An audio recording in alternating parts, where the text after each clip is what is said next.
আসসালামু আলাইকুম সম্মানিত ভিউয়ার্স, আপনাদের মাঝে আরেকটি ভিডিও নিয়ে আসলাম। দেখতেই পাচ্ছেন সেই একজন লোক, মানসিক ভারসাম্যহীন লোক।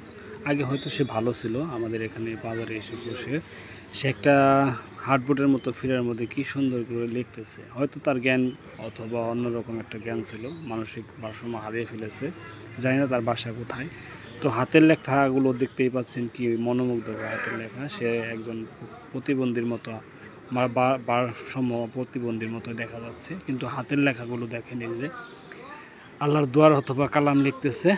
দেখতেই পাচ্ছেন কি সুন্দর করে লিখতেছে। আসলে মানুষকে কোথায় কিভাবে কখন কি হয়ে যায় সেটা বলা যায় না। হয়তো তার পরিবার পরিজন কিভাবে আছে সেটাও জানি না, কিন্তু দেখতেই পাচ্ছেন সে যেভাবে লিখতেছে দেখে ভালোই লাগতেছে। সে এভাবে বসে বসে যে কোনো জায়গায় বসে বসে এভাবে লেখে। দেখতে পাচ্ছেন কেউ দিলে খায়, না দিলে না খায়। দেখতেই পাচ্ছেন এই যে কি সুন্দর হাতের লেখা।